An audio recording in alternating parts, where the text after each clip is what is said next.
तर पराभवानंतर विजयाकडे गेल्यावर जो आनंद होता माझ्या मनात तर सांगण्यासारखं पण नाही. अशा भावना माझ्या मनात होत्या. 7 वर्ष मी त्यांच्यासाठी होतो. त्यांनी माझ्यासाठी 5 दिवस काढले प्रचाराचे. त्यात मला विजय मिळवून दिला लोकांनी. त्याच्यामुळे जे काही आम्ही आज आहे इथं राजेंद्रांमुळे आहे. त्यांना दोघांनी भावाभावानी खांद्यावर घेऊन मी प्रत्येक ठिकाणी जातोय. पण आम्ही सोबत खेळत होतो बास्केटबॉल. आणि बापसाहेबांनी मला त्यांच्या म्हणजे मुलासारखं सांभाळलं. दिल्ली ते गल्ली सगळं भाजप आहे. त्यामुळे भाजप शेवट हे कामच होणार नाही कुठलं असं मी स्वतः मानतो. थांबवायचं होतं म्हणून हा विठ्ठलनगर 2 बाकी. त्याला सवयच आहे स्टंटबाजी करणे किंवा फेसबुकवर टीका टिप्पणी करणे. मला थांबवायसाठी त्यांनी काय केला, शिवसेनेनी पहिल्यांदा प्रभागाचे कार्यक्रम केला. त्याच्यानंतर युवा नायकांनी पण एक सीट दिली, जननायकाने एक सीट दिली. नमस्कार मंडळी, मानदेश कट्ट्यावरती आपल्या सर्व प्रेक्षकांचं स्वागत करतो.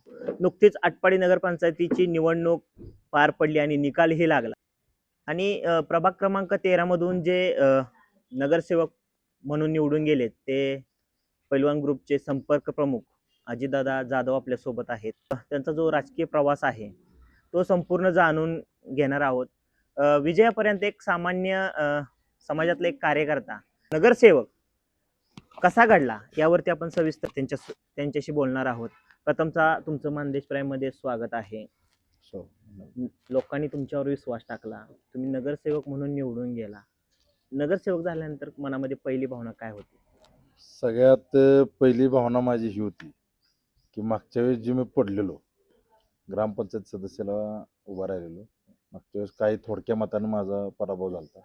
त्यावेळेस थोडा लोकांच्या सहानुभूती त्यांच्या बाजून जादा होती. त्यामुळे त्यावेळेस माझा पराभव झाला.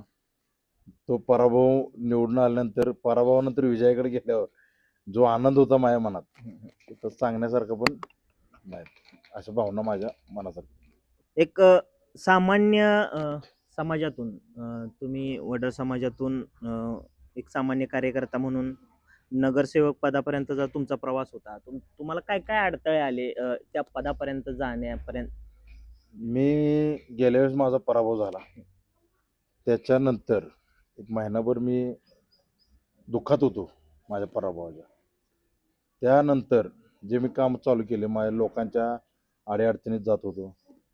लोकांच्या एक वेळ मी सुखात जात नव्हतो, वाढदिवस म्हणा किंवा लग्न जात नव्हतो. पण ज्यावेळेस एखाद्या लोकांच्या अडचण काय असत्या, कुठं तहसील कार्यालयात म्हणा, कुठं काय दाखला वगैरे त्यांच्यासाठी जायचो, किंवा काय भांडण थोडं किरकोळ वगैरे इकडे तिकडे वादविवाद असतो, तिथं 100% मी पोहोचत होतो. 7 वर्ष झालं 100% जिथं अडचण आहे तिथं तो अजित जाधव पोचला आहे. त्यामुळे लोकांनी मला 7 वर्ष मी त्यांच्यासाठी होतो. त्यांनी माझ्यासाठी 5 दिवस काढले प्रचाराचे.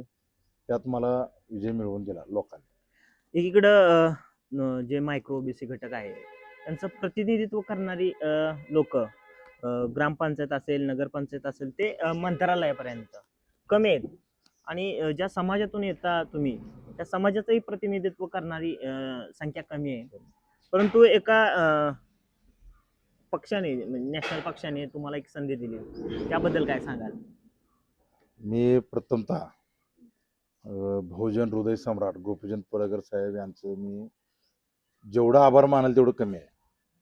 कारण की त्यांनी माझ्यासारख्या एका सर्वसामान्य कुटुंबातून, आम्ही मूळचं कर्नाटकातून येऊन इथं आम्ही स्थायिक झालो. स्थायिक होऊन जे आम्हाला संघर्ष करावा लागला, आम्हाला इथं आज म्हणजे कष्ट करायला काय तर साधन नव्हतं. आम्ही रस्त्यावर दगड फोडणे असं करत करत आमच्या आजोबा आलते. आजोबानंतर आमच्या वडिलांनी चालवलं. मग त्यावेळेस आम्हाला वाड्यांनी म्हणजे राजेंद्रांना जेव्हा 95ला आमदार झाले त्यानंतर त्यांनी आम्हाला इथं थोडक्यात स्थायिकच केलं. असं म्हणाल काय, राजेंद्रांना जरी आता वेगळ्या पक्षात असले किंवा त्यांच्या पक्षाचा जरी उमेदवार माझ्या विरोधात असला असता तरी मी त्यांना म्हणजे कधी विसरू शकत नाही. कारण त्यांच्यामुळे जे काय आम्ही आज आहे इथं राजेंद्रांमुळे आहे. आणि गेली 2 ते 3 वर्ष झाले मी आमदार गोपीचंद पडळकर साहेबांसोबत, ब्रह्मानंद पडळकर साहेबांसोबत खांद्याला खांदा लावून आणि त्यांना दोघांनी भावाभावानी खांद्यावर घेऊन मी प्रत्येक ठिकाणी जातोय असं मला अभिमान आहे. आणि त्यांनी माझ्यासाठी माझ्या पाठीमागं ठामपणे एक ताकद मोठी अशी उभा केली की मी तुम्हाला ती व्यक्त सुद्धा करून असं सांगू शकत नाही, एवढी मोठी ताकद त्यांनी दिली मला. भाजपचे नेते ब्रह्मानंद पडळकर, गोपीचंद पडळकर यांनी तुम्हाला ताकद दिली. त्यासोबत इथले जे स्थानिक नेते आहेत, जे अमरसिंह देशमुख असतील भाजपचे, त्यांचं काय तुम्हाला मार्गदर्शन किंवा मदत काय लाभली का? मी जेव्हा 5वी-6वीला होतो तेव्हा पहिल्यांदा बास्केटबॉल कोर्ट इथं बनलं, कारण की बास्केटबॉल कोर्ट नव्हतं तेव्हा, म्हणजे क्रीडाचं म्हणून. तेव्हापासून बापसाहेबांनी एका सभेत तुम्ही ऐकलाच चला, बापसाहेब म्हणले अजित माझा मित्र आहे. मी त्यांचं भाषण म्हणजे अजितचं भाषण ऐकायला आलतो, पण ती काय बोलला नाही. पण बापसाहेब जेव्हा मी 5वीला होतो तेव्हापासून ते माझं ग्रॅज्युएशन BSc फिजिक्समधून मी माझं ग्रॅज्युएशन झालं आटपाडी कॉलेजला, श्रीमंत बाबासाहेब महाविद्यालय तिथं मी होतो. जोपर्यंत माझं ग्रॅज्युएशन म्हणजे झालं, ग्रॅज्युएशन 15वी पर्यंत, तोपर्यंत बापसाहेबांना आम्ही सोबत खेळत होतो बास्केटबॉल.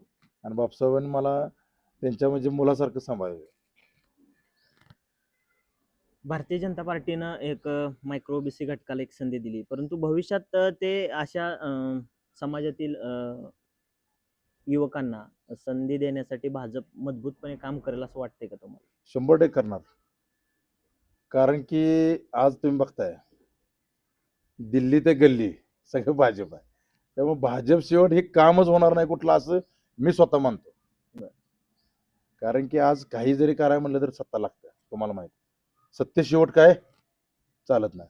त्यामुळं जनता ही हुशार आहे. आता जनतेनं आता तुम्ही बघताय आटपाडी शहरातली जनता जी आहे, नगरपंचायतल्या हद्दीत, त्यांनी थोडक्यात भाजप हा 3 नंबरला होता सुरुवातीला, कोण नव्हतं त्यावेळेस. थोडं बापसाहेबांची आमदार साहेबांची युती नव्हती त्यावेळेस, म्हणायचे भाजप 3 नंबरला. तेव्हा मी एकटा इच्छुक होतो. तेव्हा मला एवढा अडथळा आणला विरोधकांनी म्हणजे ते आमचे वर युतीच्या पक्षातलेच आहेत ते. त्यांनी एवढा अडथळा आणला की सुरुवातीला काय केलं, हा एकटाच पडळकर साहेबांचा इथं स्ट्रॉंग उमेदवार आहे, हाच उमेदवार निवडून येऊ शकतो असं त्यांना वाटत होतं. त्यामुळे त्यांनी काय केलं, सुरुवातीला आता थोडक्यात नगरपंचायत तुम्हाला माहित आहे, लोक असं म्हणतात, मी नाही म्हणत, लोक असं म्हणत होते की नगरपंचायत सीओ हे शिवसेनेचं ऐकते. लोक म्हणते, मी म्हणत नव्हतो. लोक असं म्हणत होते की शिवसेनेचं ऐकते सीओ साहेब.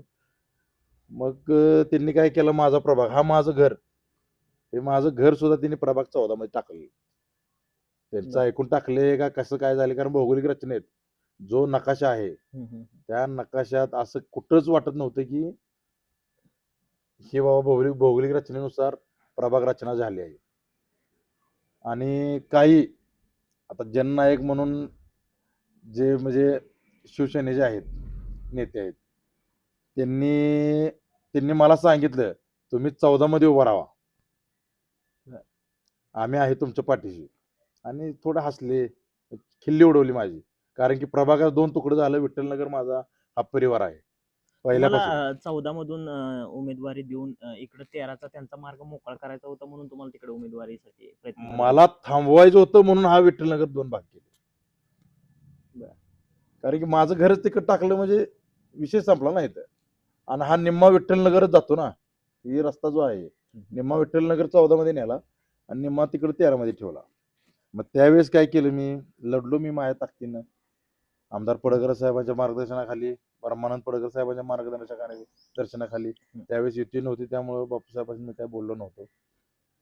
कलेक्टर साहेबांपर्यंत जगताप साहेबांनी भौगोलिक रचनेचा हा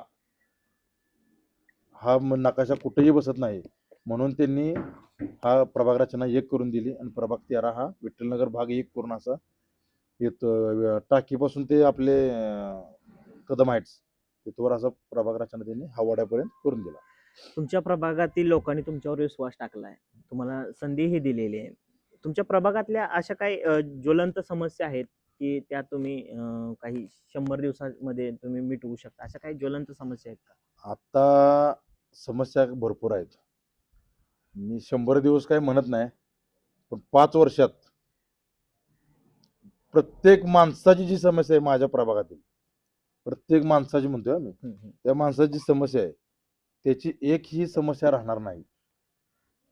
आणि जे बाकी मग जे नागरिकांनी जे पाहिजे किंवा इथील जे सुंदर दिसण्यासाठी प्रभाग जे माझा आहे एकदम स्वच्छ सुंदर होण्यासाठी जे काय लागणार आहे, उदाहरणार्थ गटर असो, रस्ते असो किंवा महिलांसाठी सभागृह असो, काही असो, ते मी आमदार बापूसाहेबांच्या माध्यमातून, पडळकर साहेबांच्या माध्यमातून, चंद्रकांत दादा आहे ते आमचे नेते, त्यांच्याकडून काय निधी आणायचे तालुक्यासाठी आणतो बोललेले आहेत.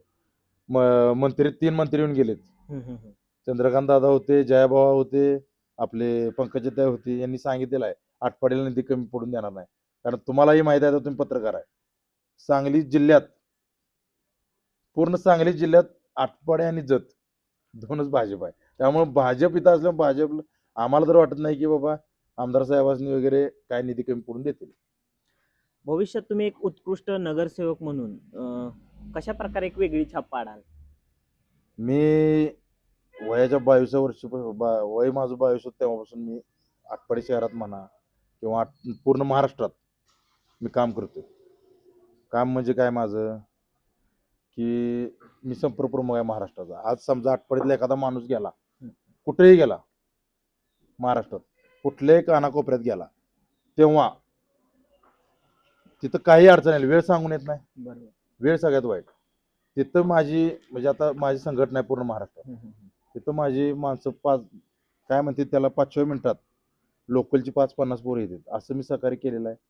प्लस 263 पोरं आमच्या पहिलवान ग्रुपच्या माध्यमातून दत्तक आहे. आता समजा तुमची कंपनी आहे, मानदेश एखादी कंपनी आहे म्हणून समजा, त्या कंपनीला काय अडचण आली तेव्हा आम्ही मदत केली आहे. तुम्ही आम्हाला त्याच्या रूपात काय बक्षीस वगैरे आम्ही न घेता, तुम्ही एक गोरगरीब पैलवान 2 दत्तक घ्या. त्यांनी जोपर्यंत 15,000 जोडीत खेळत नाही पैलवान, तोपर्यंत त्यांना काय मानधन वगैरे इकडे तिकडे असं आपलं तुम्ही त्यांना चालू करा. प्लस 1000च्या वर ऑपरेशन आम्ही फुकट केले आमच्या संघटनेच्या माध्यमातून. तसं आटपाडी शहरात सुद्धा, आटपाडी तालुक्यात सुद्धा आता तुम्ही बघताय माझी प्रत्येक ठिकाणी फ्रेंड सर्कल भरपूर आहे, त्यांच्यासाठी मी पोचलेलो आहे. दत्तक म्हणून आटपाडीतील काही लोक आहेत? आटपाडीतले नाहीत कोण. आटपाडीत कसं आहे, आटपाडीत पहिल्यापासून कोण असं आलं नाही की आमच्यापाशी की आम्ही एक गरीब आहे, आम्हाला पैशाची गरज आहे, मी पहिलवानकी करू इच्छितो पण पैशाने मी कमी, असं कोणी आलेलं नाही आमच्यापाशी. तसं महाराष्ट्रात आलेले आहेत, भरपूर आलेले आहेत. माझे भाऊ संस्थापक अध्यक्ष आहेत पहिलवान ग्रुपचे, ते सर्व बघतील. आता ऑफिस आहे, प्लस आम्ही आता PGS म्हणजे पहिलवान ग्रुप सिक्युरिटी फोर्स काढल्या. त्यात ज्या पहिलवानासनी म्हणजे हे नाही, पहिलवानकी सुटल्यानंतर काम मिळत नाही, बरोबर, त्या पहिलवानासनी ते आम्ही रोजगारी वाढवायसाठी, त्यांना काहीतरी काम द्यावासाठी हे केले. तुम्ही ज्यावेळेस निवडणूक लढत होता, प्रत्येक मतदारांपर्यंत जात होता, तुमच्या विरोधामध्ये एक शिवसेना आणि एक राष्ट्रवादीचे उमेदवार होते. यल्लाप्पा पवार हे उमेदवार होते. तुमच्यावरती असे आरोपी करण्यात आले होते की तुम्ही त्यांना दमदाटी करताय, अडवताय, तुमच्या कार्यकर्त्याकडून मारहाणीही झाली, असे त्यांचे आरोप होते तुमच्यावरती. हे कृत्य नक्की कशासाठी केलं होतं तुम्ही? मुळात हे कृत्य काही झालेलं नव्हतं. मी त्यावेळेस उत्तर दिलं नाही, म्हणजे मी तेव्हा माझ्या प्रचारात होतो. प्लस तुम्हाला सांगतो आता युवा नायक त्यांचा तो शिष्य, त्यांनी उमेदवारी त्यांना दिली, बरोबर. त्यावेळेस जेव्हा त्यानं आरोप केला माझ्यावर, त्यावेळेस तुम्हाला माहित आहे त्याचे कृत्य काय आहेत पहिले. आता त्याच्यासाठी आमच्या अंगावर केसेस आहेत, कोणासाठी, जो उमेदवार आहे त्यांचा, त्याच्यासाठी आमच्या अंगावर केसेस आहेत. आता मला वाटते बोर्डावर आलेले आहे केस. त्याला सवयच आहे स्टंटबाजी करणे किंवा फेसबुकवर टीका टिप्पणी करणे, किंवा ते तुम्ही त्याचं म्हणजे बॅकफुटला जाऊन त्याच्या बॅकग्राऊंडला जाऊन एकदा बघा की त्याचं मागचं काय आहे. आणि तसंच त्यानं आता पण स्टंट केलेला, आमच्या कुठल्या मुलाने अडवलेलं नाही, काही नाही, त्याला कुठं धक्काबुक्की केलेली नाही, कुठे त्याला काही केलेलं नाही. त्यानं थोडक्यात मतदानाच्या आदल्या दिवशी सहानुभूती मिळवण्यासाठी त्यानं तो स्टंट होता त्याचा. आपण आता शेवटच्या प्रश्नाकडे वळतोय की तुम्हाला ज्या निवडून दिलेले जे मतदार आहेत त्या मतदारांना तुम्ही काय संदेश देणार आहे? त्या मतदारांना ते मतदार नाहीत, ते माझे देवच आहेत म्हणून समजणार. कारण त्यांनी मतदान केलं म्हणून मी आज नगरसेवक म्हणून निवडून आलो. आज मी नगरसेवक झालोय म्हणजे ज्यांनी मतदान दिले ते पण नगरसेवक आहेत, ज्यांनी नाही दिले ते सुद्धा नगरसेवक आहेत. आणि पूर्ण प्रभागातले जे काय आमची 1400-1500 काहीतरी लोकसंख्या आहे, त्यांनी अर्ध्या रात्री मला बोलावं, त्यांच्यासाठी मी सेवेत हजर राहणार. आणि ते सर्व नगरसेवक आहेत असं मी समजतो. जे तुमच्या विरोधामध्ये लढले, त्यांचा पराभव झालाय, त्यांना तुम्ही जे तुमचे कार्यक्रम असतील समाजाचे किंवा सांस्कृतिक अशा कार्यक्रमामध्ये एकत्र येणार किंवा त्यांना सोबत घेऊन काम करणार? 100%. का रागच त्यांच्या नाही, राग वगैरे काही राहणार नाही. कारण की आता कसं आहे, ते एक माझा भाऊच आहे, चुलत भाऊ, तुम्हाला माहितीच आहे. मला थांबवायसाठी त्यांनी काय केला, शिवसेनेनी पहिल्यांदा प्रभागाचे कार्यक्रम केला. त्याच्यानंतर युवा नायकांनी पण एक शीट दिली, जननायकाने एक शीट दिली. त्यांनी प्रचार करताना असा केलता की मी उभा राहिले, दोघं बंधू तुम्हाला माहितीच आहे. दोघांनी असा प्रचार केला की वार्डात, कारण त्यांचं पहिल्यापासून 1 नंबर वार्डामध्ये वर्चस्व आहे तर आहे, त्याला मी नाकारणार नाही.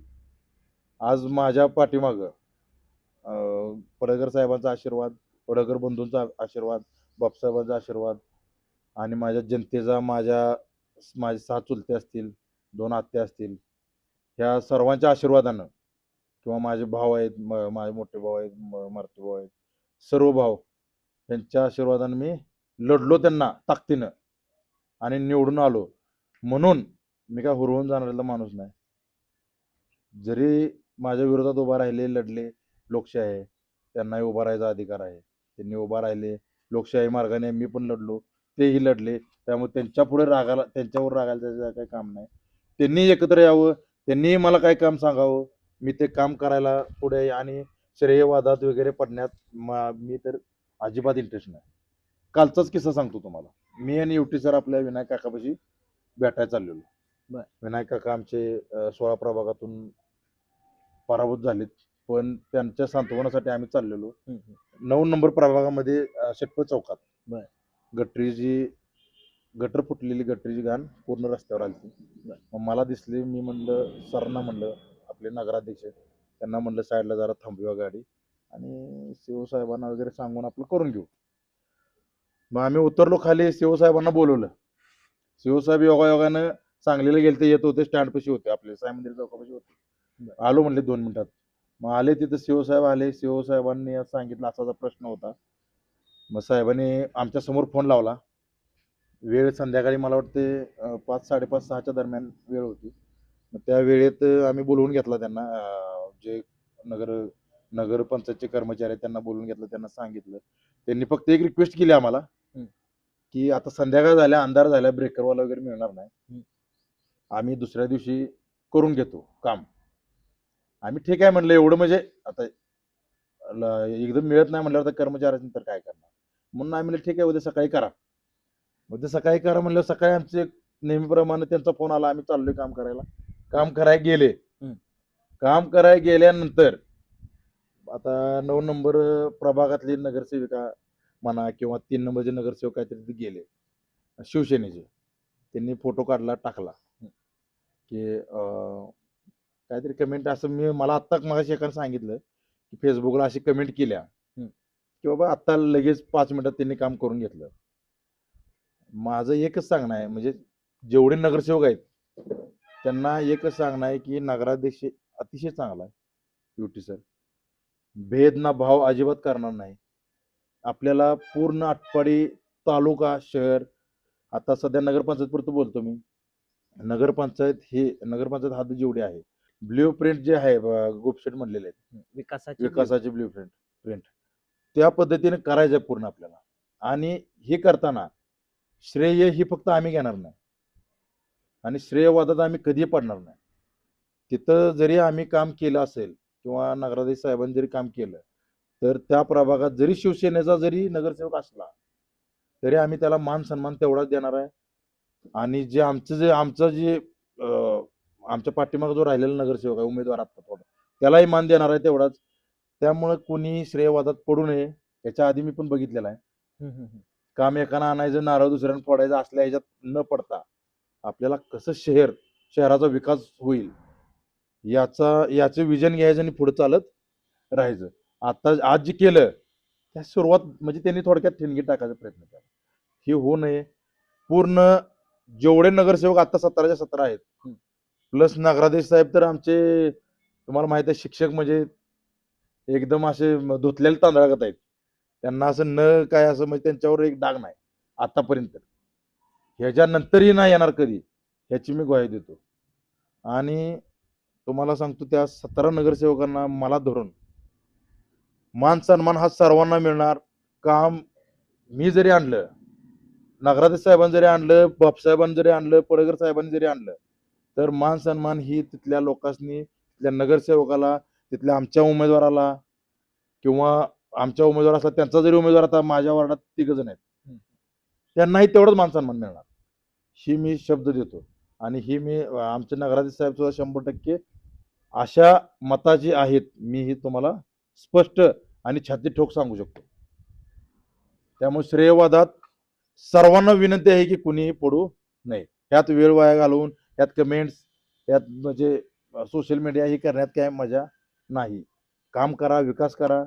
पुढच्या 5 वर्षात तुम्ही सांगू शकता मी पण होतो नारळ फोडायला, असं माझं मत आहे. तुम्ही ज्या प्रभागामधून येतात 13 प्रभागामध्ये त्या प्रभागामध्ये जे निवडून आलेले असतील ते 4 नगरसेवक तुमच्या प्रभागामध्ये राहत आहेत व ते ह्या प्रभागातून दुसऱ्या प्रभागामध्ये जाऊन निवडून आले, याबद्दल काय सांगा?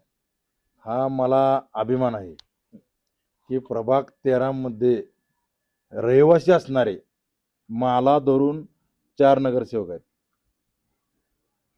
मला धरून 4 नगरसेवक, भाजपचे 3 आणि भारतीय जनता पक्षाचे 3 आणि शिवसेनेचं 1. 11 नंबर मधून ललिताताई जाधव, 15 प्रभागातून आपल्या मनीषाताई नांगरे पाटील आणि 13 मधून मी स्वतः आणि 9 मधून शिवसेनेकडून आपल्या 9 नंबर प्रभागामधून आणि काय त्यांचं नाव काय दत्ता चव्हाण यांच्या तनुजा ना, तनुजा चव्हाण. दत्ता चव्हाण माझे क्लासमेट आहेत, त्यांची मंडळी असं तनुजाताई निवडून आलेले आहेत. असं मला अभिमान आहे की माझ्या प्रभागात रहिवासी असणारे 4 नगरसेवक आज नगरपंचायतमध्ये आहेत. तर मंडळी ज्यांनी आपल्याशी संवाद साधला ते पैलवान ग्रुपचे संपर्क प्रमुख आणि आटपाडी नगरपंचायतचे प्रभाग क्रमांक 13चे नगरसेवक अजितदादा जाधव यांनी आपल्याशी संवाद साधला. मंडळी मुलाखत कशी वाटली कमेंटमध्ये नक्की कळवा. तोपर्यंत पाहत राहा Mandesh Prime. Camera person Khalid जमादारसह दादासो वाक्षे, मानदेश प्राईम, आटपाडी. आवाज माणदेशाचा, माणदेशातील प्रत्येकाचा. माणदेश प्राईम सबस्क्राईब करा आणि अपडेट रहा. नवीन व्हिडिओच्या नोटिफिकेशनसाठी बेल आयकॉनचं बटन दाबा. धन्यवाद.